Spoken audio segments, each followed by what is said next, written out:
how's it going? Welcome back to my channel. If you're new here, welcome. You may be here because you watched a recent video of me taking off my acrylic nails. It somehow went viral. I don't know how, why, who, when, but it has about 700,000 views and counting. People were just outraged by the way that I took off my acrylic nails. For the record, they are fine. They're growing, they're strong, all is well.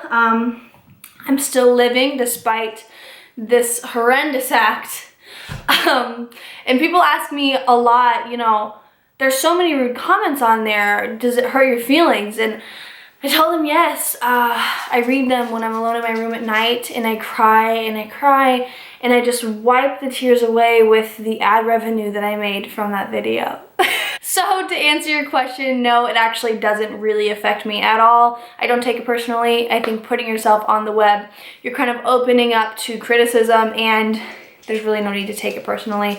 But I really could not care less. This video is not about that nail video, but if you did subscribe after watching it, thank you so much for sticking in there with me. I know it wasn't my best work, but I'm here for it, you know? Who cares? So today, you may be able to tell by the title, but I am talking about my upcoming nose job. Now you might be thinking, what in the world is she thinking, getting a nose job? So what I want to do today is just tell you why I'm getting a nose job, kind of some background information. Also kind of explain to you the process of how I chose my doctor and the events leading up to this surgery. And the surgery is actually tomorrow morning. I have to be there at 6 a.m. So I will kind of let you guys know my thoughts on tomorrow, what I anticipate, am I nervous about it, all of those things. And then I will also have follow-up videos that will kind of just show you guys the surgery process, and then all of the recovery. So the reason I wanted to make this series of videos was because often when I want to make a big life decision or a big purchase or whatever it may be, I go to YouTube to find some information because I feel like it is very credible and you can see real people and real results and just kind of be able to follow people and hear their true, honest opinions and thoughts on different things, especially with surgery. So I've been doing a lot of research through YouTube at nose surgery, and there hasn't been very many informative videos that were very clear. So I want to be very concise with these videos and very informative and let you guys know kind of exactly what day is it, how am I feeling, so that you guys can kind of know what to expect in the recovery process if you are looking to get any kind of nasal surgery. But also if you're just curious, I want you guys to have a very clear vision of what it is. Here is just a little disclaimer that I thought I should add after finishing up recording. I just want to make it very clear because I know that a lot of women, men, young people may be watching this video. I want you to know that you do not, despite what society and the trends right now are telling you, you do not need surgery to be beautiful. Everyone is beautiful in their own right. Flaws and all. What makes you unique is actually so special. It seems like kind of our society is pushing everyone to look a certain way, and once everyone looks the same, no one really will be special. So be true to yourself.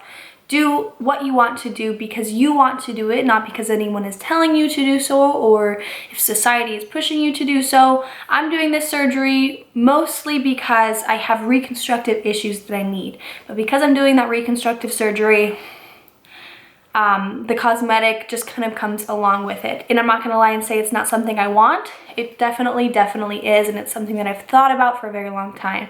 So I know that I'm making the right decision for me. But I want you to know that you absolutely do not need to do anything surgically to feel beautiful. But if you do, no one should condemn you for wanting to be the best version of yourself. If that has to include some kind of reconstructive surgery, then so be it. I should never have to say this, but do not shame people for wanting to have surgery, and do not shame people for not wanting to have surgery. I think everyone has their own free will and they should do whatever the hell they want to do. And I think that you are definitely one of those people, and you should decide what is best for you. So I thought this was a little disclaimer I should throw in because Of course, it's something that I'm passionate about, and I think people all should feel beautiful in their own skin despite what everyone else in the world looks like. So just wanted to throw that in there. Let's get back to the video. So let's just jump right into it. First of all, I'm going to talk about the history. So taking you all the way back to when I was a young girl, I feel that I broke my nose more than one time. So I was on a competitive cheerleading team, so we traveled around the country, and I was also in a stunt group. So that's kind of separate from the big squad, and you're just basically stunting. So we were always trying out new stunts. They were pretty dangerous, they were pretty extreme. So I did get kicked in the face a lot as a base. And there was very many times that it happened, and I was always just having bloody noses when I was young. It would just happen randomly. And because of that, I do think that I have broken my nose more than once. Also in college, one time I fell straight on my face and had a gash on my forehead.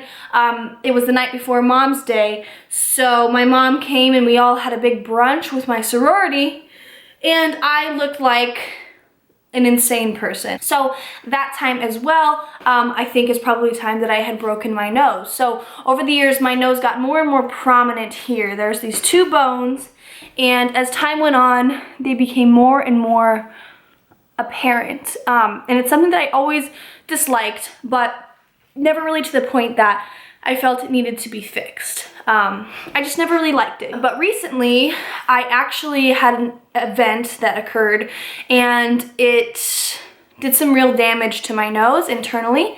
I always did have some breathing problems that kind of kept me awake at night, and also if I'm just sitting and kind of concentrating, my breathing is really loud through my nose. That's because I have trouble intaking and outtaking air. So that already existed, but once this event occurred, my breathing got a little bit worse. So let me just insert a clip here of when the day after it happened, kind of what happened. So here's a little clip. Hello everyone, happy Sunday. I hope you're having a good one so far. I just wanted to go on here just to kind of reiterate my last post and just remind you to count your blessings today and thank God for everything. So late the night before last, I crashed my car, and this is the worst of it. I mean, I'm bruised up, but like, I'm alive. But it was really scary and terrible, and I've never, ever even gotten a speeding ticket before, so it was a lot, but it was all my fault. And so I just want to remind you guys and just plead with you to just be very careful when you're on the road. I mean, we're driving around these 1,000-pound weapons, and it's no place to be reckless. So wear your seatbelts, don't be texting and driving, and just be very careful when you're on the road. That's all I have to say about it. So as you can see, I crashed my car. What happened was, it was late at night. I was driving home from my friend Mackenzie's house, and she lives in a part of town that I'm very unfamiliar with. She lives about 45 minutes away from my house on the other side of Indianapolis. So I was driving, it was really dark. I was trying to use my maps, trying to find my way back to the highway to be able to come home. And I took a left turn, and instead of it being 90 degrees, it was actually more like this. So I had to kind of turn and go almost all the way around. Was not expecting that, not paying enough attention to the road. It was very dark, and I tried to turn. My wheels skidded off the side of the road, and I rammed into a ditch that kind of had a wall. So my car slammed into it. I was kind of shocked. I got out of my car. I didn't even have my shoes on. I walked over. It was right outside a gas station, and I was like, oh my God, I crashed my car. I called Kinsey. She had already been sleeping. So it was such a mess. The cops came. Because it was so late, they thought that I had been drinking and driving, so they held me there and questioned me for like 2 hours, breathalyzed me, but everything was fine. So I finally got to go home. My parents came and picked me up. My car was out of commission for about 7 weeks. So it should have been totaled, but they didn't really know how bad the damage was until they really started working on it, which was unfortunate because now it has some issues still that aren't fixed. So I didn't have a car for like almost 2 months. And it was just a really, really scary experience. On top of that, my face looked terrible, as you might have seen in that little clip. I had bruising all around my eye and on the 2 sides of my nose. And in my eye, actually, there was the blood that had bursted in my eyeball, and it stayed there for like a month or maybe 5 weeks. Like, it was there for so long. And people were really worried that I was like a victim of domestic abuse at home. They would ask me a lot, like, are you okay? Are you okay? Just strangers. So it looked really bad and really scary. I was at the hospital all day the next day. I had, they were pretty sure that I had had a concussion. My eyes were really dilated. They were worried that I had fractured my orbital bone, but everything was good on that front. I had a CAT scan and everything. But the one thing that I did need to go in for was to look at my nose, because the nurses were very concerned, and I was like, you guys, look, this nose has been jacked up for years. I don't think my nose is involved, but they said, yeah, your nose looks kind of messed up. So I went to an ear, nose, and throat doctor, Dr. Ting, here in Indianapolis, and he actually referred me over to his partner, who's a surgeon, whose name is Dr. Chamberlain, and I went in to see him about my nasal issues. I told him about the crash, and he pretty much said, you know, your nose does look different. We looked at some pictures from right before. He said it does look different. So what he determined is that, let me get a little closer. So you have your nasal bones here, and then you have a cartilage, which is your kind of above your nostrils, and it hooks into your bones like this. So what he thought was that this cartilage has collapsed. So I have a big dip in my nose here now, and now this bump here is even more prominent because it dips lower now. So I'll show you from the side, if you can see. The hump on my bridge here is pretty prominent. I don't know if you can see it. Hopefully. So the bump on my nose here, prominent. Also, this is very boxy down here. He thinks it's probably genetic, but also from damage. So if you look at my nose from this view, you'll see that it's kind of more of a square, the way it comes up and flat here. And it's meant to be a little bit in, a little bit more of a diamond shape, not so robust. So, there are issues obviously internally. The walls of my nasal cavity has basically been depressed, and it's pushing against the septum, so there's really no room for air to go in or out. And I also have a deviated septum. That's something he thinks I probably had forever. I might have been born with it, or it happened at a young age. So my nose kind of goes off in one direction. So basically, my nose is pretty jacked up. I never loved my nose, but it's just recently that I've really decided I feel like I want to do something about it. So after going in to see Dr. Chamberlain, I did some research on other doctors just to be sure that he was the right choice. I didn't want to go with the first doctor that I had seen. So I talked to a few different doctors, went to a few different consultations, but at the end of the day, I found that Dr. Chamberlain he made me feel the most comfortable. He was the only one that didn't seem to be nervous about touching my nose. Some of the other doctors seem a little bit hesitant, and they kind of made excuses for why it may not turn out the way that I want it to, such as your skin is very thin and so on. So my next appointment with Dr. Chamberlain, I asked him, you know, if the skin is really thin on my nose, does that concern you? And he said, actually, your skin is kind of the perfect thickness for this surgery. It's not too thin, it's not too thick. It's actually going to show your results really well. So I was kind of comforted by that. So I went in for my first consultation, then I went to see him again to have a cosmetic consultation. So after we figured out reconstructive surgery, yes, it needed to be done, and how he was gonna do it, you know, what exactly did need to be done, I returned back for the cosmetic portion. I decided to do cosmetic because I don't really love the appearance of my nose. And because we're already gonna be in there operating, I'm gonna be under anesthesia, I figured it was just the best time to go ahead and do the cosmetic at the same time. It makes the most sense because he's gonna be restructuring my nose. It makes the most sense to do it one time, do it right, and probably, hopefully, never have to do it again.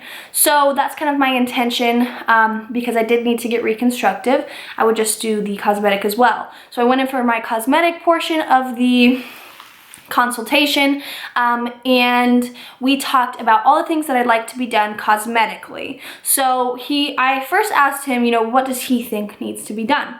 So again, he said that the hump on my nose needed to be kind of filed down, get rid of these bumps here, and get rid of the hump. It's called a dorsal hump. So make it just kind of smooth and straight and kind of curve in a little bit. I was very vocal about that I didn't want a straight nose. I wanted a very feminine kind of curved nose, which he agreed with. We also talked about my tip. As I said, it's pretty boxy, kind of comes up in almost a square or a trapezoid. I don't know if you can see this, but we talked about bringing that in just a little bit, making the tip a little bit smaller, and still round, but just smaller and a little more refined. The final thing we talked about was my nasal bones. So they are out here. And so he's basically going to move them in. And this is a very common part of a nasal surgery, any rhinoplasty. And basically what it is, it's called an osteotomy, and it can be very scary for some people, but basically they are breaking those nasal bones that are very wide and bringing them in. Now, they're not going to take a hammer and smash your face. I think that's kind of what people may perceive it to be, but it's actually, they use very fine tools, almost a chisel and a hammer, very small, very fine, and make very refined cuts to the bone to just bring it in very slightly. So that can be a very scary concept for a lot of people, so that's something I did a lot of research on.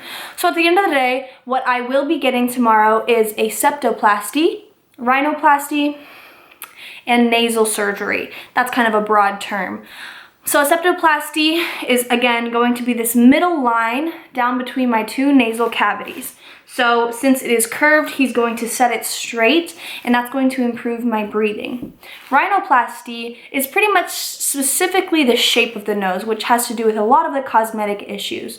So that is what the rhinoplasty part is, and then the nasal surgery is just basically the reconstructive side as well. So this is clearing out those airways, making sure I have enough room to breathe.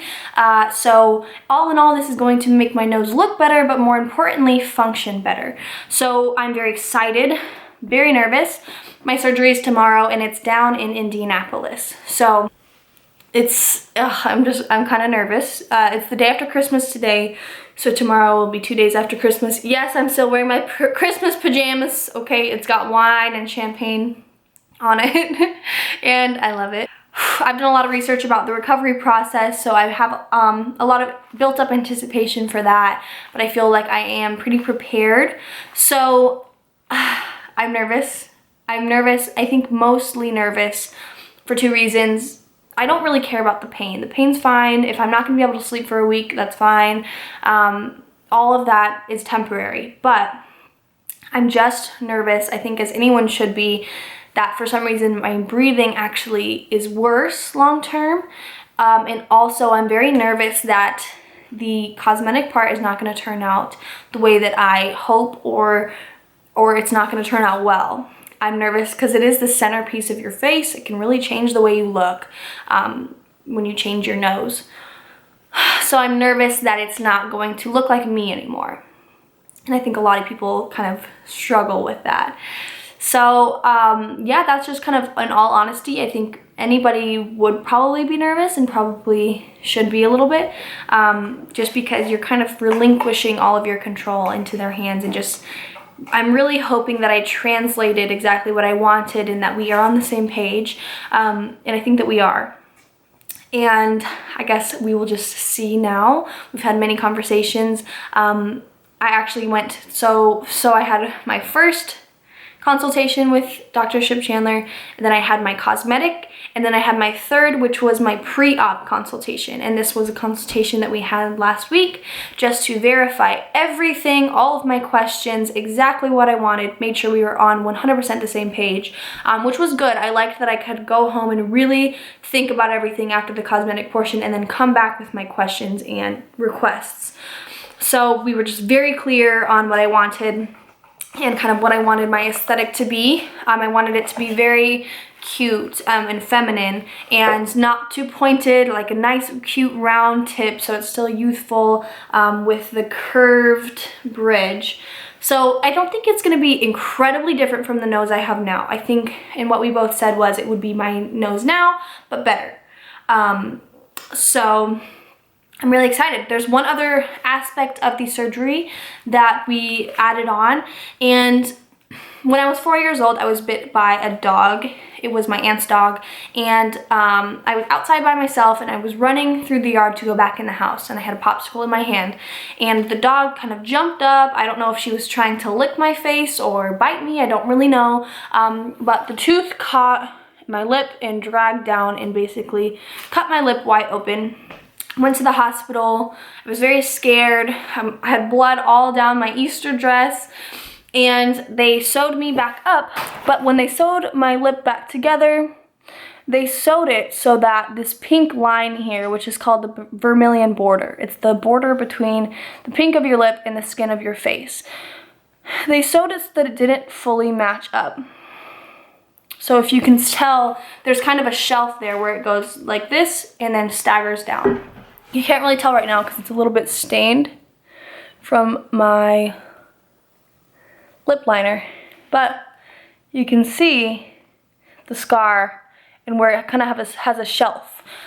So he's going to be fixing that tomorrow as well. So I'm excited. I'm kind of nervous, but mostly excited.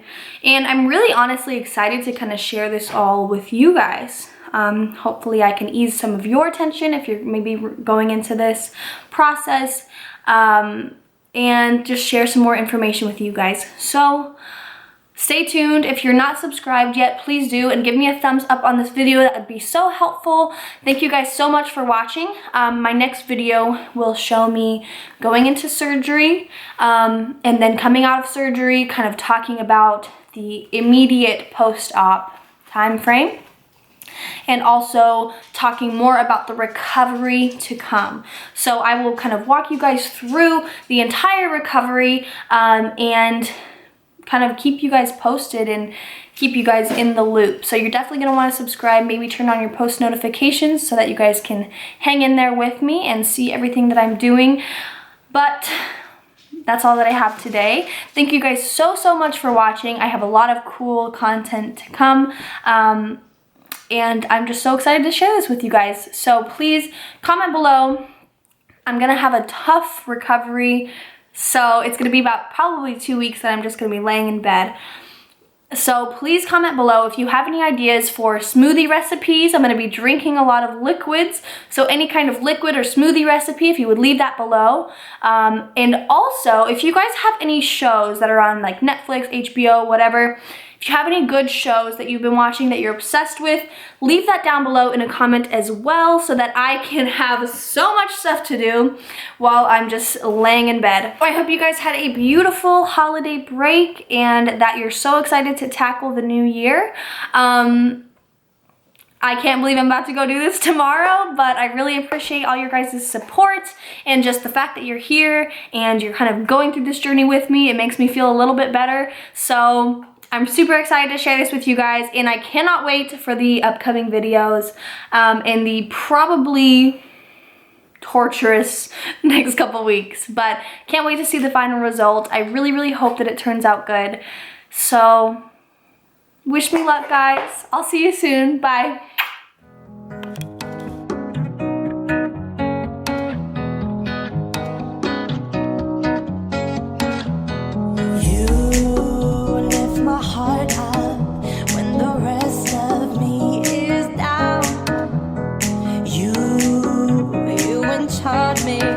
Even when you're not around.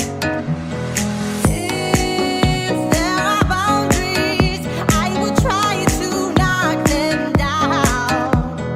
I'm latching on, babe. Now I know what I have found.